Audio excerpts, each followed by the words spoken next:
Kenapa saya Ridwan Kamil? Karena juga rekam jejak. Kalau gerakannya masif, benar, semuanya betul-betul berusaha untuk kota Jakarta yang kita cintai ini.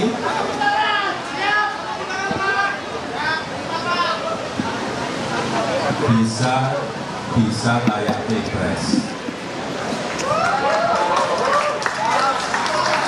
Korban imajinasi Ridwan Kamil selama berkuasa di Jawa Barat, mulai angkat suara. Ridwan Kamil bukan cuma mewariskan utang menggunung sebesar 4 triliun rupiah di Provinsi Jawa Barat, tapi juga dikenal sebagai pejabat narsis dengan proyek-proyek imajinatif super megah, namun tidak bermanfaat bagi masyarakat.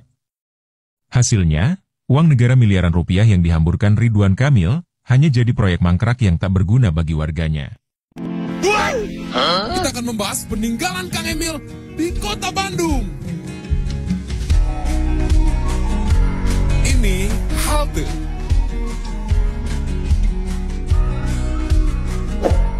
Dan sudah tidak ada.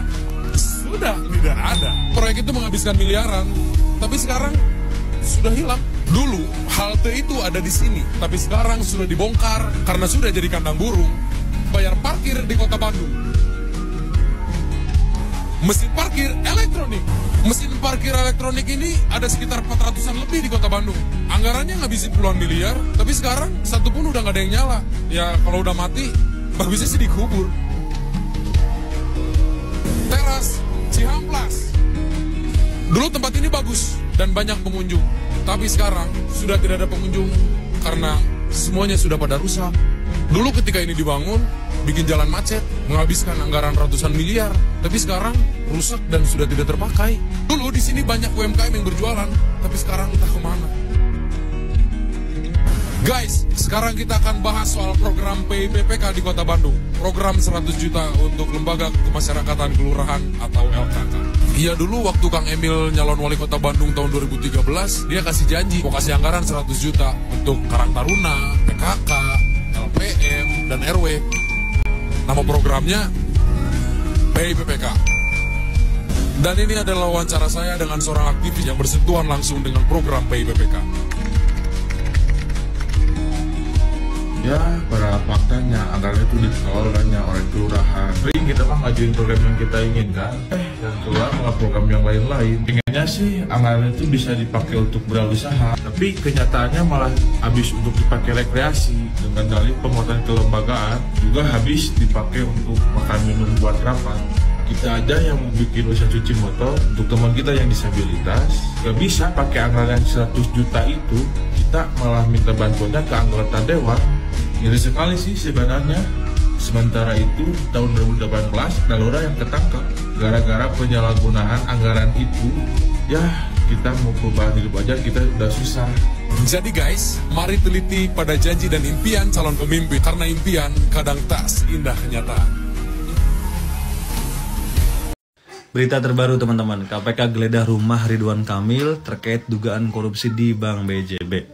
Mari kita tunggu kelanjutan dari kasus ini. Apakah betulan Ridwan Kamil menjadi salah satu orang yang menjadi tersangka atau sebetulnya hanya memeriksa aja. Mari kita tunggu berita selanjutnya. Sepertinya setiap hari ada aja berita buruk ya terkait dengan korupsi. KPK geledah rumah Ridwan Kamil, mantan Gubernur Jawa Barat terkait kasus korupsi BJB atau Bank Pembangunan Jawa Barat Banten. Masa sih Kang Emil ini korupsi? Padahal Kang Emil ini kan terkenal sebagai pejabat yang santun, sopan, jujur, bersih, baik hati, kerjanya bagus, nggak neko-neko, pinter. Tapi masa iya Kang Emil ini korupsi atau sengaja dijadikan tersangka korupsi atau gimana, atau dituduh gimana? Aduh nggak tahu gimana ini ya. Menurut netizen gimana? Kang Emil ini bener-bener korupsi atau bagaimana? Ini sih terkait kasus markup pengadaan iklan Bank BJB yang merugikan uang daerah senilai 200 miliar. Wow, 200 miliar. Ya, mudah-mudahan KPK benar-benar menyelidiki ini sampai tuntas dengan benar. Kalau memang Kang Emil ini bersalah, ya harus diproses secara adil. Kalau memang nggak bersalah, ya semoga yang salah siapa itu ketangkep ya. Kita doakan semoga Kang Emil ini baik-baik saja. Saya sih nggak curiga ya kalau Kang Emil itu korupsi, karena kelihatannya Kang Emil baik-baik aja, nggak bermasalah sebagai pejabat, ya kan? Kalau menurut netizen gimana? Kang Emil ini bersalah atau enggak ya? Mungkin sebagian daripada kalian belum dapat melihat berita yang ini, tapi para ateng udah sibuk banget nih mention dan nge-tagin gue di berita yang ini. Berita yang ini kan, yang para wabah sibuk banget nge-tag dan mention gue, apalagi di bagian di kumparan ya. Jadi nih, KPK geledah rumah Ridwan Kamil terkait dugaan korupsi di Bank BJB.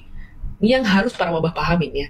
Baca dulu beritanya yang baik. Yang pertama, KPK di sana memang sudah menentukan tersangka, tapi belum menyebutkan siapa tersangka-tersangkanya. Dan andai kata rumahnya Ridwan Kamil digeledah mencari barang bukti, ya udah biarkan aja para penegak hukum menjalankan tugasnya. Dan kalau misalnya sampai ketemu bukti, ya bukannya bagus, tipikornya malah bisa cepat terungkap.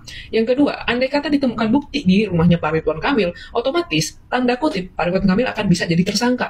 Walaupun gue adalah seorang pendukungnya dulu ya. Tapi kalau misalnya seorang Ridwan Kamil sampai melakukan tipikor, ya udah kita kawal supaya dia diadili sesuai dengan perbuatannya. Masa udah tanda kutip maling, kita masih dukung?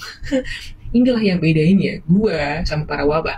Nih, contohnya ya, kalau para wabah udah tahu ada mantan menteri perdagangan yang menguntungkan orang lain melakukan tipikor. Tipikor tuh nggak cuma ngambil duit doang ya, banyak loh contoh gratifikasi dan segala macem. Itu masih dibelain. Kan si TL nggak melakukan sesuatu yang menguntungkan dirinya, tapi menguntungkan orang lain. Bla bla bla bla bla bla. Koruptor nggak pantas dibela. Ya.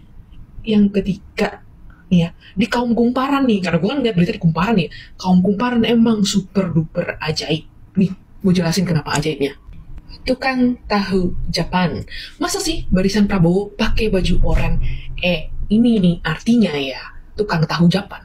Kalau misalnya orang yang ada di barisannya Pak Prabowo juga mah kena juga hal-hal yang kayak gini, artinya Pak Prabowo itu tidak pilih-pilih dalam memberantas korupsi, dalam menegakkan hukum. Harusnya lu tuh bersyukur punya presiden yang gak mementingkan kepentingan kelompoknya, tapi mementingkan kepentingan rakyatnya. Ini ya para wabah, kalau lu orang berpikir bahwa gue akan nangis di pojokan gara-gara Ridwan Kamil dijadikan tersangka atau terkait kasus korupsi atau whatever it is, lu salah besar. Gue malah tertawa ketika ada koruptor yang ditangkepin. Kenapa? Koruptor adalah maling uang rakyat. Koruptor adalah orang yang rugiin lu sebagai pembayar pajak. Ngapain lu belain coba? Walaupun dia ada di kelompok gue, tetap aja namanya orang salah harus tetap menanggungjawabkan perbuatannya. Teman-teman percaya nggak kalau seorang Ridwan Kamil terjerat kasus korupsi?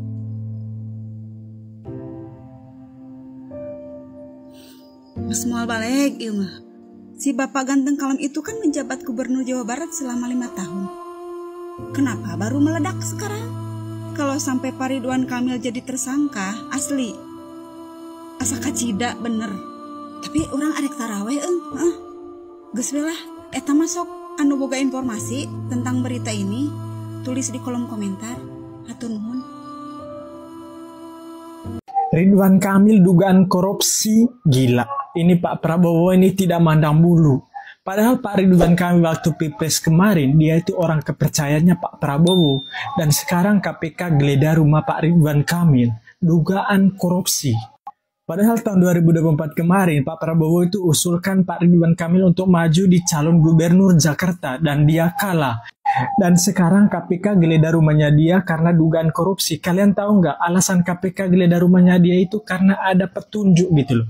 Karena ada petunjuk bahwa dia itu ikut terkait. Itu makanya KPK itu cari bukti dulu di rumahnya dia.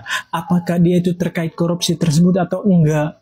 Ini kalau misalnya Pak Ridwan Kamil ini terkait korupsi, wah ini Pak Prabowo ini benar-benar tidak memandang siapapun orangnya. Padahal kan Pak Ridwan Kamil itu membantu Pak Prabowo untuk menang menjadi presiden. Dan sekarang dugaan korupsi. Ini artinya siapapun orang yang ambil uang rakyat, Pak Prabowo itu tidak memandang siapapun dia. Dan Ketua KPK juga menjelaskan mereka sudah punya tersangka, cuman belum diumumkan siapa tersangka itu. Kita tunggu info lebih lanjut ya, apakah Pak Ridwan Kamil ini ikut terkait dalam korupsi ini. Breaking news, KPK geledah rumah mantan Gubernur Jawa Barat Ridwan Kamil terkait dugaan korupsi. What? Korupsi? Korupsi apaan? Sini gue kasih tahu. Mana nih yang kemarin bilang KPK hanya dipakai untuk menyerang lawan politiknya aja? Nih ya buktinya. Tim penyidik dari Komisi Pemberantasan Korupsi menggeledah rumah mantan Gubernur Jawa Barat Ridwan Kamil dalam rangka penyelidikan dugaan korupsi terkait penempatan dana iklan di PT Bank Pembangunan Daerah Jawa Barat dan Banten. Ketua KPK Setio Budianto mengatakan penggeledahan rumah RK ini dilakukan di daerah Bandung. Betul, rumah RK digeledah, ujar Pak Budi. Siap-siap aja BUMD di Jawa Barat diperiksa oleh KPK. Tunggu aja gilirannya. Apa yang menyebabkan rumah Ridwan Kamil digeledah KPK? Jadi, hari ini warga Jawa Barat dikejutkan nih. Karena rumah mantan Gubernur Provinsi Jawa Barat, yaitu Ridwan Kamil, digeledah oleh KPK soal dugaan kasus korupsi Bank BJB. Jadi 2 tahun yang lalu, sekitar tahun 2023, gue pernah membuat sebuah tulisan yang berjudul Ridwan Kamil merupakan pemimpin gincu dan anti kritik. Dalam tulisan tersebut, gue bilang bahwa Ridwan Kamil adalah gubernur yang manis akan gincu, yang mengutamakan pencitraan dan penuh kepura-puraan, bahkan anti kritik. Bukti Ridwan Kamil merupakan pemimpin gincu dan koruptor ini dimulai dari kasus BCCF. Jadi, kasus BCCF ini merupakan penyelewengan dana hibah yang diterima Bandung Creative City Forum atau BCCF pada tahun 2022 sebesar 1,3 miliar. Saat itu, Ridwan Kamil merupakan ketua BCCF. Nah, selain itu, bukti Ridwan Kamil merupakan pemimpin gincu adalah kemangkrakan yang dibuat oleh Ridwan Kamil. Bahkan pembangunan Masjid Raya Al-Jabar yang mewariskan hutan. Pembangunan Masjid Raya Al-Jabar ini menghabiskan anggaran sampai 1,2 triliun dan sisa anggarannya ini berhutang kepada Pemulihan Ekonomi Nasional atau PEN. Dan sampai saat ini hutang Pemprov Jabar kepada PEN masih sisa sekitar 207 miliar dan setiap tahun Pemprov Jabar harus menyicil kepada PEN sekitar 500 miliar. Dan hari ini kita masih mempertanyakan penggunaan anggaran Pemulihan Ekonomi Nasional yang dipergunakan untuk pembangunan Masjid Raya Al-Jabar apakah berpengaruh terhadap pemulihan ekonomi pasca pandemi atau hanya sebatas gincu Ridwan Kamil saja. Kemudian kemangkrakan memang kayaknya sudah mendarah daging dalam diri Ridwan Kamil. Dimulai pada saat dia menjabat sebagai wali kota Bandung sampai menjadi gubernur Provinsi Jawa Barat. Kemangkrakan tersebut dimulai diantaranya itu Teras Ciamplas di kota Bandung, kemudian jembatan Sonongkopo di Pangandaran, kemudian underpass Cibiru yang hanya wacana. Belum lagi program-programnya seperti program petani milenial yang pesertanya sampai merugi bahkan sampai berhutang. Jadi kemangkrakan ini merupakan bukti dugaan korupsi Ridwan Kamil. Jadi dari runtutan yang udah gue jelasin tadi nih, ini merupakan bukti adanya dugaan kasus korupsi yang melibatkan Ridwan Kamil. Dimulai dari kasus BCCF. Korupsi itu kayaknya udah mendarah daging banget nih dalam diri Ridwan Kamil. Cuman ya karena kasih sayang dada rosada aja, Ridwan Kamil tidak dipenjara. Jadi menurut kalian gimana nih guys terkait soal Ridwan Kamil yang hari ini diduga terlibat dalam kasus korupsi Bank BJB? Kemudian dari runtutan-runtutan yang udah gue jelasin tadi nih. Jadi jangan lupa ya komen-komen di bawah. Gelo barudak ieu mah gelo barudak, gelo ieu mah aslina gelonya ieu mah lain drama Korea tapi drama korupsi di tanah Sunda. Mantan Gubernur Jawa Barat imahna digaledah ku KPK diduga terlibat kasus korupsi Bank BJB. Bank BJB teh bank pembangunan daerah anu kuduna jadi tulang punggung perekonomian rakyat malah jadi tempat sapi perah keur bancakan. Ridwan Kamil sebagai gubernur nu baheula dipuja-puji sebagai gubernur inovatif ayeuna nyang hareupan tuduhan korupsi ku KPK. Mun bener ieu kanyataan, mun ieu bener faktana tewak we hegoai mere KPK rakyat Jawa Barat mah moal nulungan urang mah sebagai rakyat Jawa Barat ngerasa dihinakeun. Nah boga gubernur teh korupsi, teu amanah, teu jujur ka rakyat Jawa Barat.